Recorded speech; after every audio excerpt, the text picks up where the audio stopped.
আত্মহত্যা হতে পারে না, এটা পরিকল্পিত হত্যা। সাতকানিয়া উপজেলার বাজালিয়া ইউনিয়নত সেপ্টেম্বরের 21 তারিখ 2 শিশু সন্তানের জননী শাহিনা আক্তাররে পরিকল্পিতভাবে হত্যা গজিয়ে এন দাবি তুলি হত্যাকাণ্ড জড়িত হলর শাস্তি দাবিত মানববন্ধন গজি ভিকটিমুর পরিবারের লোকজন ও সদা এলাকার সর্বস্তরের জনসাধারণ। সেপ্টেম্বরের 25 তারিখ বিএলএ সাতকানিয়া উপজেলা পরিষদের মাঠ প্রাঙ্গণত এই মানববন্ধন অনুষ্ঠিত হয়। এই যে মাসুম এই 3 মাসের বাচ্চার একজন মা কোনো অবস্থাতে তার সন্তানের চেহারার দিকে তাকিয়ে আত্মহত্যা করতে পারে না। এটি একটি পরিকল্পিত হত্যাকাণ্ড।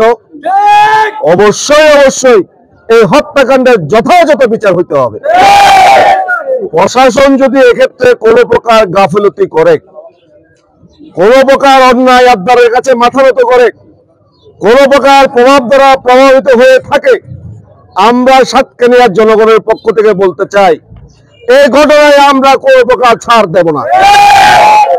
নির্মমভাবে যেভাবে আমরা ভিডিওতে দেখেছি, সরাসরি দেখেছি, এটা কোনোদিন আত্মহত্যা হতে পারে না। আমরা নিশ্চিত বলতে পারি পরিকল্পিতভাবে তারা হত্যা করেছে।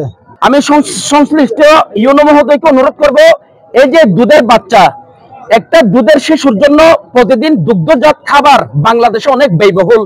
তো মানববন্ধনত উপস্থিত আছিল সাতকানিয়া উপজেলার সাবেক ভাইস চেয়ারম্যান ইব্রাহিম চৌধুরী, সদা 5 নম্বর ওয়ার্ডের ইউপি সদস্য নজরুল ইসলাম, সদা 6 নং ওয়ার্ডের জামাত নেতা মোহাম্মদ খুরশেদ, মোহাম্মদ নোমান, শাহেদ সহ আরো বদকেও। এই সংশ্লিষ্ট দুটি ছেলেকে, এতিম শিশুকে যেন উপজেলার পক্ষ থেকে একটু আর্থিক সহায়তা করে তাদের পাশে মানবিক দৃষ্টিকোণ থেকে দাঁড়াই, সেটা আমি অত্র এলাকার জনগণের পক্ষ থেকে এবং এই এতিম শিশুর যারা গার্জিয়ান রয়েছে তাদের পক্ষ থেকে আমি অনুরোধ জানাচ্ছি। ওনার শ্বশুর ভাই ছিল বাজালিয়ায়, ওনাকে নির্মমভাবে পরিকল্পিতভাবে হত্যা করেছে। আজকে এই হত্যার নামে তাদেরকে আত্মহত্যা বলে চালিয়ে দেওয়ার জন্য চেষ্টা চলছে। আত্মহত্যা হতে পারে না, এটা পরিকল্পিত হত্যা।